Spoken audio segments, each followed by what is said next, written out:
He got everything he wanted: money, status, respect. People called him successful. They asked for his advice. They envied his life. And yet, at 52, sitting alone in a quiet house, he finally admitted something he never said out loud: I built the wrong life. But the scary part was not the regret. The scary part was the timing. Because some truths arrive late, and they don't ask permission.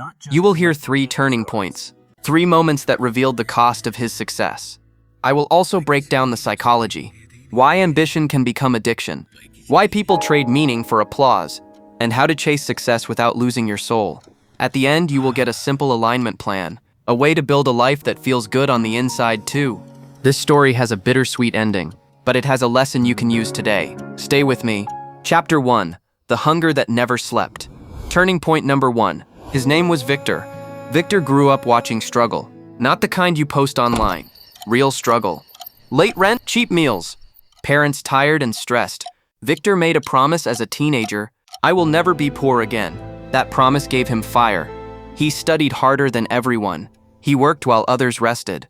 He learned the language of achievement, grades, awards, promotions. Victor didn't just want money. He wanted safety. And he believed success was the safest place in the world. In his 20s, he started a career in finance. Long hours, high pressure, big rewards. He thrived because stress felt familiar and winning felt like control. He bought his first nice car at 27. His friends celebrated. Victor didn't celebrate. He set a new target: bigger salary, bigger title, bigger life. He got married at 30. A good woman, patient, warm, supportive. Her name was Elena. Elena didn't care about status. She cared about peace. Victor loved her for that, but he didn't learn from it. He thought peace was something you earn later, after you win enough. Victor started missing dinners. Not always, just sometimes, then often, then almost always.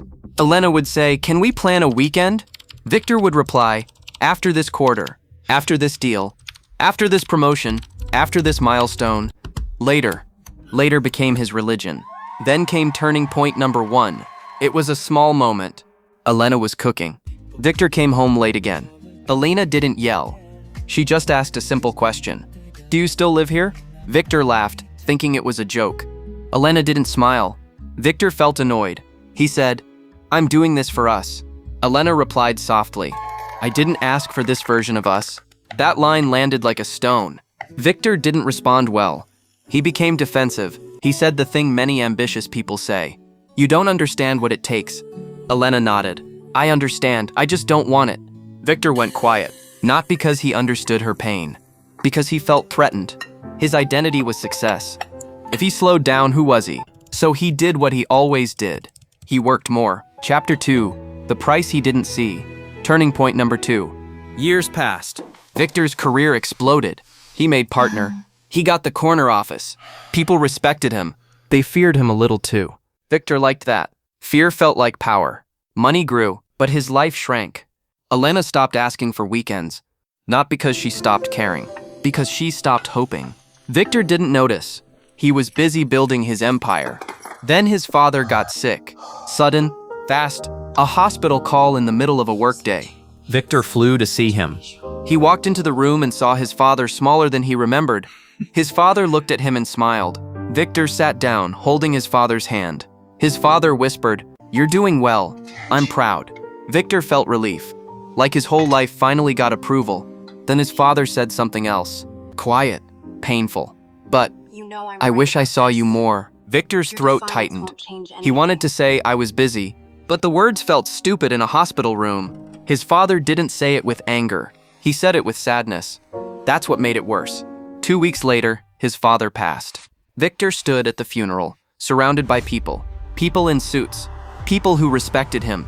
But respect doesn't hug you at night. Respect doesn't sit with you in grief. Elena stood beside him. She held his arm. Victor felt numb. After the funeral, Victor went back to work fast. He told himself it was strength, but it was avoidance. Then came turning point 2. It happened late at night. Victor came home. The house was quiet. Elena was sitting on the couch. Victor said, "Long day." Elena nodded.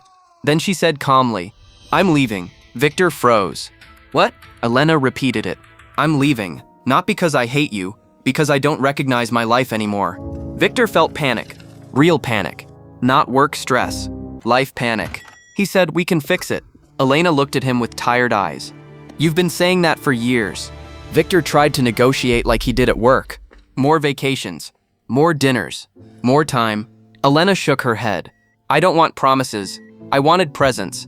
And then she left. Victor stood in the doorway like a man who lost a war without noticing it started. That night, he sat alone in the dark, and he heard a truth he avoided for decades. You can win the world and still lose your life. Chapter 3, The Truth That Arrived Late. Turning point 3, Victor didn't collapse publicly. He still went to work. He still smiled. He still looked successful. But inside, he was empty. His achievements felt like trophies in a room with no people. He started waking up at 3 a.m. Not from ambition, from anxiety. He would walk to the kitchen and drink water in silence.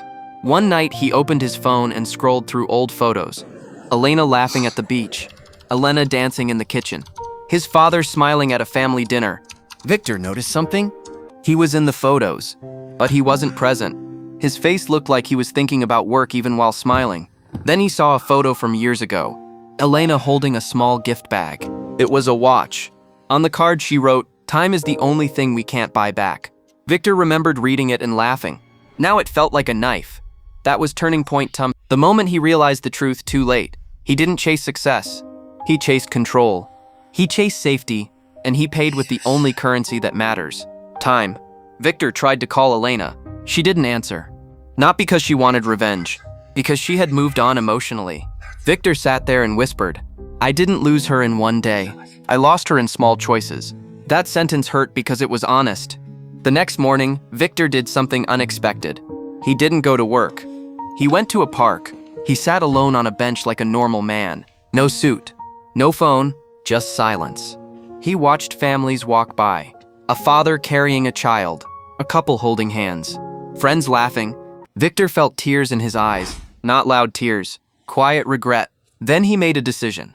Not to get Elena back, not to erase the past. He decided to stop building a life that looked good and start building a life that felt true. But the bittersweet part is this. Some things don't return. Some people don't return. Some time doesn't return. Victor learned the truth. He just learned it late, and that's why this story matters. Because you still have time. When ambition becomes addiction. Victor's story happens to many people. 1. Success can become a drug. Each win feels good for a moment. Then you need the next win. Bigger, faster, more. 2. Later feels safe. People delay love, health, and joy. They treat them like rewards, but they are not rewards. They are the point. 3. Work can become avoidant. Some people don't work because they love it. They work because they don't want to feel. Work becomes noise. Noise becomes prison. The alignment plan. Start today. You don't need to quit your goals. You need to align them. Step 1. Define your real success. Write, if I keep living like this for 10 years, what will I lose? Then write, what do I want people to remember about me? Be honest. Step 2. Choose 3 life pillars. Pick 3 pillars. Health, relationship, purpose/work, faith/spirituality, community, peace. If your schedule ignores a pillar, you are drifting. Step 3. Put presents on the calendar. Schedule presents like a meeting. Dinner, walk, call your parents, time with your partner. If it's not scheduled, work will eat it. Step 4. Create 1 non-negotiable boundary. Example, no work after 7 p.m., 1 full day off weekly. Phone-free hour daily. 1 boundary can save your life. Step 5. Weekly reflection.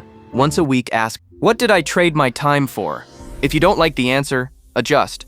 Step 6. 1 action today.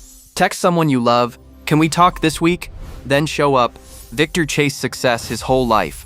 And at the top, he realized a hard truth. Success without meaning is empty. Money without love is quiet. Achievement without presence is regret. The bittersweet lesson is this. Some truths arrive late, but you don't have to wait for pain to learn them. You can choose alignment now. Say this out loud. I will not trade my life for my goals. Then take 1 small step today. If this story helped you, subscribe. This channel shares life stories with real lessons, discipline, and growth. And comment 1 phrase below. Alignment! So you commit to building a life that feels right, not just looks right.